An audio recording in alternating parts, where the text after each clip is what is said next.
মাস্কের মতো টেক বিলিয়নাররা যদি আসলে রাজনীতিতে ঢোকেন, আপনার কাছে কি মনে হয় এটি কি আসলে ইতিবাচক হবে নাকি গণতন্ত্রের জন্য এক ধরনের ভারসাম্যহীনতা তৈরির আশঙ্কা রয়েছে? যে এক বছরও হয়নি এরই মধ্যেই আসলে সম্পর্কের ছন্দপতন এমন ভাবেই হলো যে আরো একটি দল গঠন করার কথা আসছে। এলন মাস্কের উদ্দেশ্য হচ্ছে যে ট্রাম্পকে এমন একটা কংগ্রেস দিবে 2026-এ যে সে প্রেসিডেন্ট হিসেবে ফাংশনই করতে পারবে না। সে যদি এটা করে যদি সে, তাহলে হয়তো আপনার কংগ্রেসটা both houses could go to democrats. তাতে হবে কি আপনার 2027-2028 এই 2 বছর ট্রাম্প একটা ল্যামডেক প্রেসিডেন্ট হয়ে যাবে, সে কিছুই করতে পারবে না প্রেসিডেন্ট হয়ে। তার সে ওই এক্সিকিউটিভ অর্ডারও তার ওটা কংগ্রেস বাতিল করে দেবে। আলটিমেটলি ট্রাম্প যে ধরনের চরিত্রের মানুষ, মাস্কও অনেকটা সেই ধরনেরই আর কি। কাজে এই দুজন লোকের মিল খুব একটা বেশি দিন থাকতে পারে না। মাস্ক যদি সত্যি মধ্যবর্তী নির্বাচন পর্যন্ত এই বিরোধটি থাকে দুজনের মধ্যে, তাহলে কিন্তু রিপাবলিকান পার্টি স্পেশালি প্রেসিডেন্টের জন্য একটা অশনি সংকেত। ইলন মাস্ক প্রকাশ্যে আমেরিকা পার্টি গঠন করার যে হুমকি দিয়েছেন এবং প্রেসিডেন্ট ট্রাম্পের সমালোচনা করেছেন, রিপাবলিকানদের মধ্যে নানাবিধ আলোচনা চলছে। প্রফেসর ডক্টর মুনির মুস্তফা আলী, মাস্কের মতো টেক বিলিয়নাররা যদি আসলে রাজনীতিতে ঢোকেন, আপনার কাছে কি মনে হয় এটি কি আসলে ইতিবাচক হবে নাকি গণতন্ত্রের জন্য এক ধরনের ভারসাম্যহীনতা তৈরির আশঙ্কা রয়েছে? এটা ইতিবাচক হবে না। এটা যেটা হবে টেম্পোরারিলি আপনার, যেহেতু এলন মাস্ক আমেরিকা পার্টি করছে একজন কনসারভেটিভ হিসেবে, ফিসকাল কনসারভেটিভ হিসেবে, তো সেখানে যেহেতু রিপাবলিকান পার্টি দাবি করে যে তারা ফিসকালি রেসপন্সিবল, যদিও মানে বাস্তবতা আমরা সেটা দেখি না, কিন্তু তারা আজ পর্যন্ত বলে আসছে যে তারা ফিসকালি কনসারভেটিভ, কিন্তু দেখা যায় যে তাদেরই আমলে আপনার ডেফিসিট দিন দিন বেড়ে যাচ্ছে। আমরা যদি গত কয়েকটা প্রেসিডেন্টের আমলটা দেখি, আপনার সেই রিগান থেকে শুরু করে রিগান, বুশ, তারপরে বুশ জুনিয়র, আর এখন ট্রাম্প, এই চারটে প্রেসিডেন্টের কথা যদি ধরে নিই, চারটে রিপাবলিকান প্রেসিডেন্ট, তারা দাবি করে যে তারা ফিসকালি রেসপন্সিবল। কিন্তু তাদের আমলে দেখা গেছে যে আপনার ডেফিসিট মানে ভীষণভাবে বেড়ে গেছে। হারাজ দেখেন, আমরা যদি কয়েকটা প্রেসিডেন্ট সিন্স দেন, আমি ধরে নেই যে বিল ক্লিন্টন, বারাক ওবামা, তারপরে হচ্ছে কি বলে আমাদের বাইডেন, এদের আমলে কিন্তু মানে ডেফিসিট কমেছে। ইনফ্যাক্ট তো বিল ক্লিন্টন তো ব্যালেন্স বাজেট দিয়েছে। তো এখানে যেটা হবে সেটা হলো এলন মাস্ক যেটা বলেছে যে যারা ফিসকালি কনসারভেটিভ বলে দাবি করে, কিন্তু এই যে বিগ বিউটিফুল বিলে যারা সাইন করেছে, মানে একদিকে দেখা গেছে যে এটা তো আবার 3 ট্রিলিয়ন প্লাস ডেফিসিট এখানে বেড়ে যাচ্ছে। সেই বিলে যারা ভোট দিয়েছে নিজেদেরকে ফিসকালি কনসারভেটিভ দাবি করে, এবং যারা ইলেক্টেড হয়েছে তাদের ভোটারদেরকে এই প্রমিস করে যে তারা এই যে ফেডারেল বাজেট যে ডেফিসিট ট্রিলিয়নস অফ ডলার্স হয়েছে সেটাকে তারা একটা কন্ট্রোলে আনবে, সেই কথা বলে যারা ভোটারদেরকে ডিসিভ করেছে তাদের এগেনস্ট তিনি দুটো কথা বলেছেন যে তাদের এগেনস্টে আমি প্রাইমারি করানোর জন্য অন্য ক্যান্ডিডেট দাঁড় করাবো, এবং তাতে আমার যত খরচ হয় আমি খরচ করব।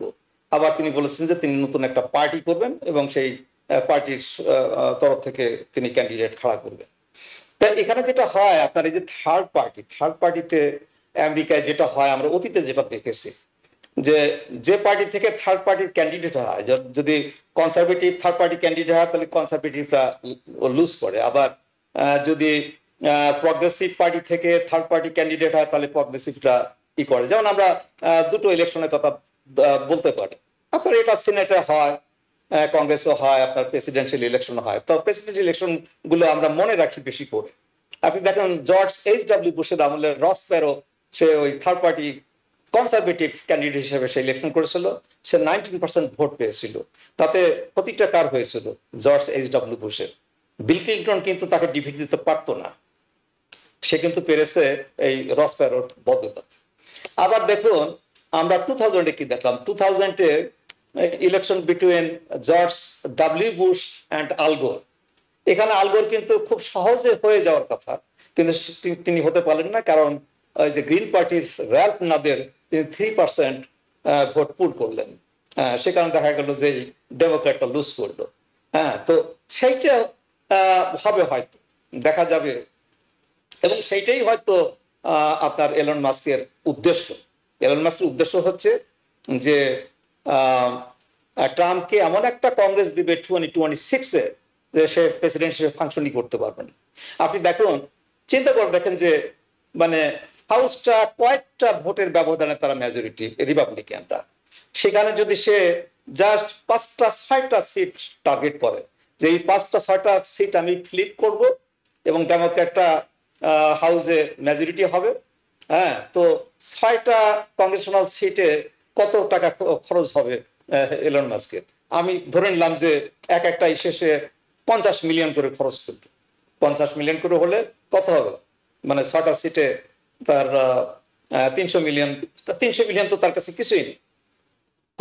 আবার ওদিকে আপনার সিনেটে যদি সে ওই 3টে কি 4টে সিনেট সিট যদি সে টার্গেট করে যে এইগুলো আমি ফ্লিপ করব, এটা তার পক্ষে সম্ভব।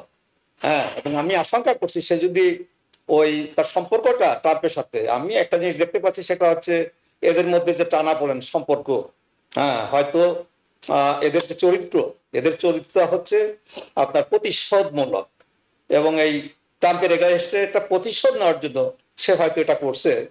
এবং সে যদি সেটা থাকে, মানে এই আপনার 2026 আসার আগে যদি মাইন্ড চেঞ্জ না করতে থাকে, সে যদি এটা করে যদি সে, তাহলে হয়তো আপনার কংগ্রেসটা both houses could go to Democrats.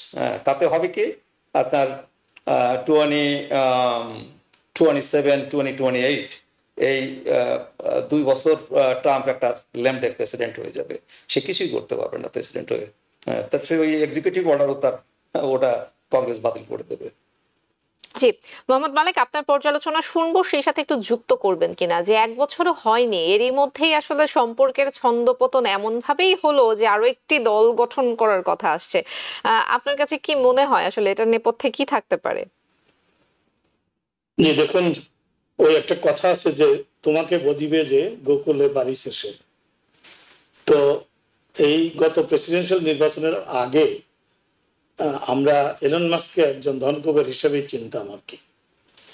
তো রাজনৈতিক এলন মাস্কের উত্থান ঘটলো কিন্তু ট্রাম্পের হাত ধরেই, এবং যখন উত্থান হলো এমনভাবে তার উত্থান হলো যে ধরে নেওয়া হতো যে যখন ট্রাম্প হোয়াইট হাউসে আসলেন তখন এলন মাস্কের সঙ্গে তো তার যে ঘনিষ্ঠতা আমরা টিভি স্ক্রিনে যেগুলো দেখতাম প্রতিদিন, তাতে অনেকেই ভাবতো যে মাস্ক হলো বাই ডিফল্ট প্রেসিডেন্ট, মানে এরকম একটা গলায় গলায় পিড়ি।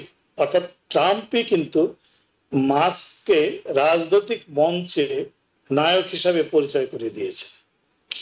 এখন পরবর্তীতে দুজনের মধ্যে খুব দ্রুত 1 বছরের মধ্যে যে বিরোধটা তৈরি হলো, তার নেপথ্যে অনেক কিছু থাকতে পারে যেটি আমরা হয়তো জানি না সঠিকভাবে। তবে আমরা যদি ট্রাম্পের চরিত্রটা বিশ্লেষণ করি তাহলে দেখবো যে উনি যখন প্রথম টার্মে হোয়াইট হাউসে আসলেন তখনও কিন্তু তার যারা অতি ঘনিষ্ঠ উপদেষ্টা অ্যাডভাইজার যারা ছিল বা বিভিন্ন সেক্রেটারি হিসাবে, তাদের অনেকের সাথে তার দ্বন্দ্ব হয়েছে এবং তাদেরকে প্রায় সবাইকে অনেকটা ঘাট ধাক্কা দিয়ে তিনি বের করে দিয়েছেন, এবং যাকে হিরো বলেছেন 2 দিন পরে তাকে আবার ডেভিল হিসাবে তিনি চিহ্নিত করেছেন। তো মাস্কের সঙ্গে যে সম্পর্ক খুব বেশি দিন মধুর থাকবে না, হানিমুন বেশি দিন থাকবে না, এটা ট্রাম্পের চরিত্র দেখে আগেবারে তার যে শাসনকাল সেটা থেকেই আজ করা গেছিল। তো হয়তো একটু দ্রুত মাস্কের সঙ্গে বিরোধটা তৈরি হবে। এখন যেটি প্রকাশ্যে মাস্ক বলছে সেটি তো মুস্তফা আলী মনির ভাই চমৎকার করে বলেছেন যে মেইনলি রিপাবলিকান পার্টি কি, আসলে রিপাবলিকান পার্টিটা হলো কনজারভেটিভ পার্টি এখন আর কি। তো কনজারভেটিভটা স্পেশালি ফিসক্যালি কনজারভেটিভ হয়। রিপাবলিকান পার্টির মূল নীতিটাই হলো যে তারা মানে ছোট সরকার করবে, কম খরচ করবে, বাজেট ডেফিসিট কমাবে, এটা তাদের এই এই এই এই আদর্শ নিয়েই কিন্তু কনজারভেটিভসরা রাজনীতি করে রিপাবলিকান পার্টি থেকে। কিন্তু এবার যখন বিগ অ্যান্ড বিউটিফুল বিলটি আসলো, তখনই কিন্তু এই এই যে মানে যে চিরায়ত রিপাবলিকান পার্টির যে কনজারভেটিভনেস, সেটার ব্যতিক্রম আমরা দেখতে পেলাম।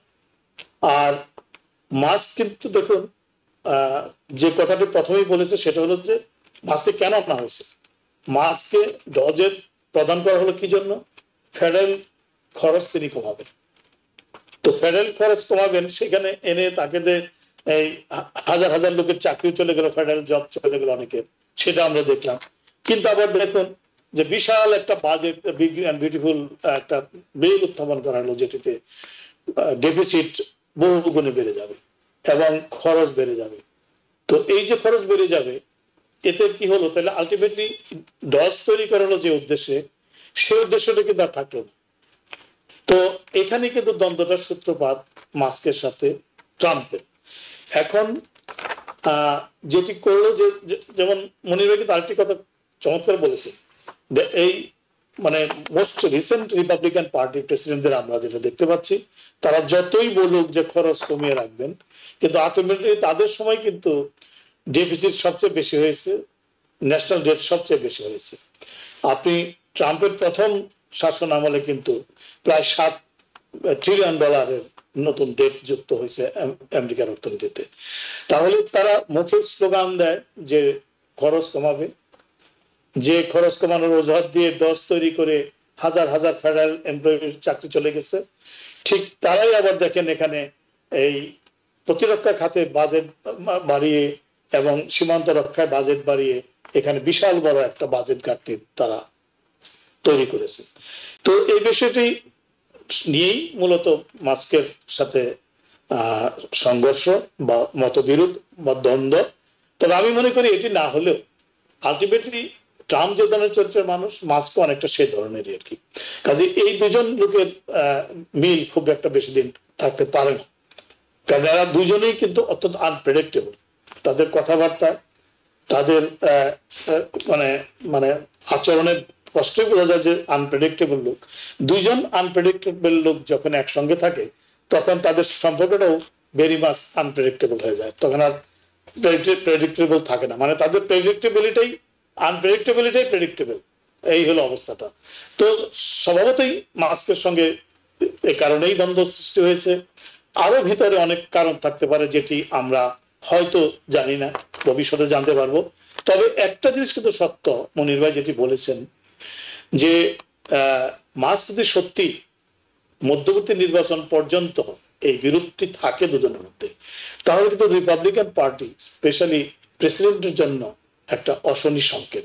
তার কারণটি হলো যে মাস্ক যে দুটি স্লোগানকে মেনলি সামনে এনেছে, একটি হলো যে রিডিউসিং ফেডারেল ডেট কমাতে হবে, নাম্বার 2 যে বিগ অ্যান্ড বিউটিফুল যে অ্যাক্ট, এটির কারণে মিলিয়নস অফ আমেরিকানের জব চলে যাবে।